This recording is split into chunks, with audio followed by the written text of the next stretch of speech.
Renee You Napier, do. good morning. I'm so sorry. Good morning. How are you? Wonderful. It's good to have you with us. Our conversation with Renee is brought to you by Marcus and Mack, a law firm representing injured people. Renee is going to be the speaker tomorrow morning right here in Indiana at the YMCA Good Friday Community Breakfast.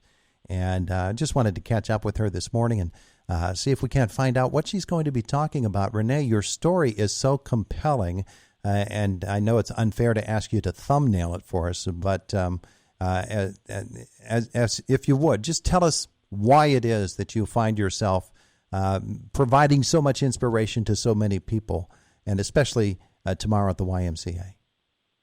Well, tomorrow I will be speaking about forgiveness.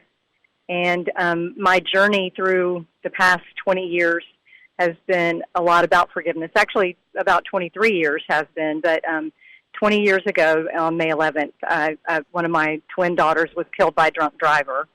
And just over the course of time, he went to prison for a really long time, 22 years, and because he killed my daughter and her friend. And I've just been able to, because of my faith and, just knowing that forgiveness is the way to heal, I've been able to forgive him, and my family has forgiven him, and, countless friends and other people have forgiven him. So it's been a journey that has been, one that started off with a horrific tragedy that God has really blessed, and now it's a beautiful story. Well, a part of that story as well is this. Frequently we hear of folks who are able to forgive in some of the most trying of circumstances, but then that forgiveness is offered, is accepted gratefully, and then the story ends there, and you don't have any more of a relationship with that person. That's not been the case in your story. No, it hasn't. In fact, after he had gone to prison, he got 2 11-year sentences, and the judge ran them consecutively. And my mom was on his calling list, and he was calling her a lot, and I would hear what he had to say to her from her, and he was writing, every now and then write a letter and card to all of us, each of us. I was trying to get to know him, and then he called my mom one day, and I was at her house, and he told me that he accepted responsibility. I already knew he was remorseful. I saw that at his sentencing, and I was able to forgive him on that day. But this had been about a year and a half afterwards, when he told me that he took responsibility. And so we were able to petition the court and ask the judge to restructure his sentences to concurrent so he could get out after 11 years, and the judge granted that for him.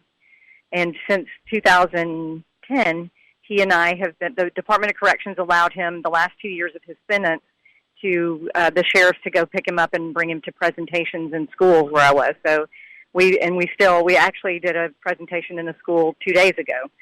So we still work together, and it's just been wonderful. And he's doing really well. He's a realtor in Tallahassee, and he's got a very successful career. He got married, and his wife already had a little girl, and so he's learning about being a daddy, and life is going good. Well, that's wonderful. When we think about stories such as yours, and you're able to bring them to events such as tomorrow's at the YMCA, I am sure that you meet a lot of people who have had similarly tragic circumstances in their lives, and probably from both ends of it as well. Somebody who has done something regrettably that cost someone their life and is living a life seeking forgiveness, and those who have been in the position where they have really confronted it and had to forgive themselves, where their nature tells them that they don't want to do that.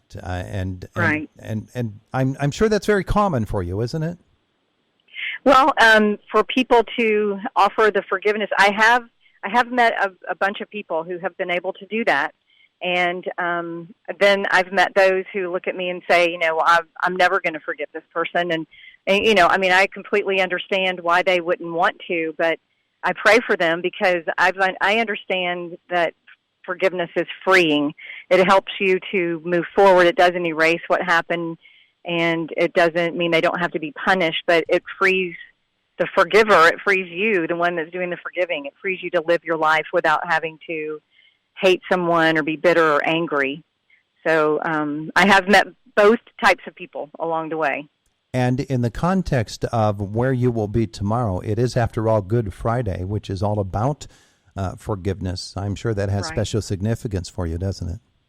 Yes, it definitely does. And I can tell you that I definitely thought about that when my daughter died, and I knew that I had to forgive someone. I definitely thought about Jesus praying for the people and asking God to forgive them, for they didn't know what they were doing, and forgiving the thief on the cross, and and forgiving me, dying to forgive me of my sins. So, I realized that I want to be forgiven. So I'm thankful that I chose to forgive.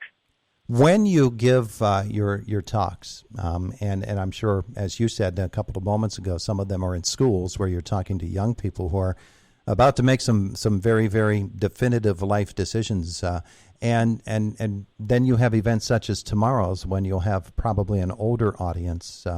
I'm sure that there are quite a few tears, but I'm sure as well that you managed to bring a few smiles out in them too, right? Yes, there's Megan was a funny girl, and our family loves humor, so that's pretty much the way that we survive things, by funny, humor. And you might look at the story and think there's no way to find any humor in it, but there is. And so yes, there's you laugh and you cry, because that's just the way life is, isn't it? Yeah, it absolutely is. And there's also the concept of joy, which becomes a part of this as well. And joy is more than laughter, and joy is more than humor. Joy is something that you can take in every circumstance, no matter what. That is true. And I'm thankful that you recognize that, because a lot of people don't really, I think there's a lot of people who don't ever even understand what true joy is. And I've been able to do that. I've been able to, I live a joyful life every day, and a grateful life. So I'm glad that you recognize that. And finding peace is huge to having joy. Yeah, absolutely. Joy and peace are big themes at Christmas time and at Easter as well. Yeah, they are. Renee Napier is coming here to Indiana tomorrow to speak at the YMCA Good Friday Community Breakfast. Have you ever been in Indiana?